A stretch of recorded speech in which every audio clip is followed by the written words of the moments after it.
welcome to studio. Thank you, it's an absolute pleasure to be here. We're here to talk about the fact that we're both from opposite ends of the musical spectrum and we're both preparing shows for the Adelaide Cabaret Festival, which is pretty wild. What are the chances? Pretty rare. Yeah, look, I'm aware that when we've been referred to at least 3 times now in my time of knowing you as being from opposite ends of the spectrum, I want to know what the spectrum is and why are we at opposite ends. Essentially, we're both singers. Yeah. We're both writers. In a sense, opposite ends of the spectrum in the sense that, okay, I'm more from a classical background. Yep. So we tend to concentrate on music written between 1650 and 1900, and you are rock and roll, and you tend to concentrate on music that's written here and now. The way we produce our voice is slightly different from the way you produce it. So the fact that I have to sing without a microphone means that I have to generally fill a 2,000-seat theatre, say, and try and express yourself without, you know, the aid of a microphone. Yeah. Now, having said that, oftentimes you'll find classical singers when they are put in front of a microphone, they find it very difficult to express themselves without yelling. We call it cultivated yelling sometimes. So you have a more immediate kind of contact with your audience in a sense because you are, you know, you between the microphone and the speaker. Yeah. The most effective technique in small clubs or whatever is to go off mic and speak to people, and that's the only time people will shut up and listen to you. You've got to use what you got. But remember when we were talking when I was doing theatre last year, and it was a scripted part and working to the script, and I was so excited by that because it wasn't up to me to be flouncy and to be, you know, rock and roll. And this is Votsek at the Malthouse. That's right, yeah. Well, I can tell you, I did see you in Votsek and I was absolutely bowled over by your performance. Well, I started in theatre before I did playing in rock bands for sure, from about 12 or 13, and it didn't come from a really strong musical family or theatrical family, but they just loved, you know, what it takes to go and see theatre, it takes to go and see opera, and but it was like we're all suburban kids, even my parents, who just sort of, it was let's go a night on the Raz, you know, putting on the Ritz. And have you done straight theatre before?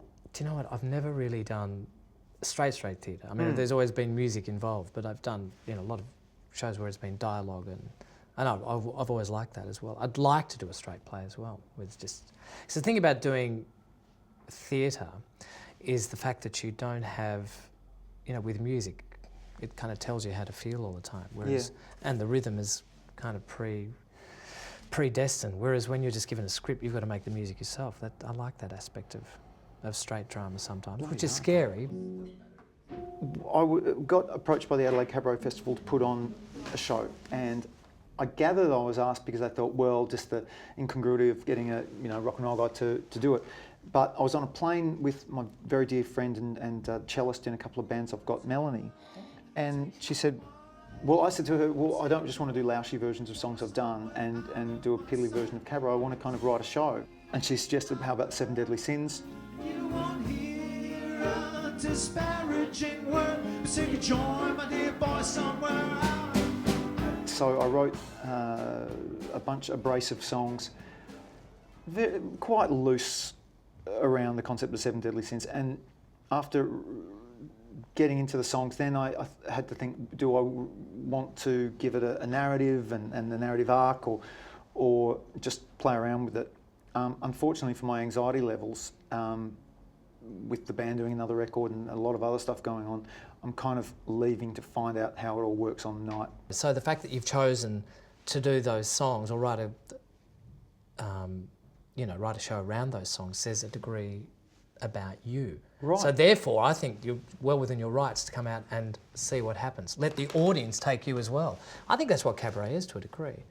Well, I've been scouring for definitions, and the consistent one I come up with is the setting. Yep. It's intimate, seated. Yep. And I almost at that point I thought, right, okay, I'll just stick with that. There are just too many dangers attached to virtue. So what have you got? What's the setup? The setup's Melanie on cello and her partner Ian Grange on piano and hurdy-gurdy, and Ian Kitney on drums and percussion and tuned percussion. Shane O'Mara on guitar. Wow, I mean, Zanny Kolak on violin. This is a pretty talented group of musicians you've got. Ben Franz on double bass. This is a band with a lot of musical personality. Too many claims upon my aptitude to live a pious life is well beyond my means. The therapeutic thing about writing music I've only become aware of in the past 5 years, that thinking when you're most happy and it's starting a song. Yeah. Finishing them is Always that's hard. torturous, but torturous is a strong term. And do you think you've got better or as a writer? Yes, I do. Not many would agree. Amateur drinkers on a Saturday, make engagements on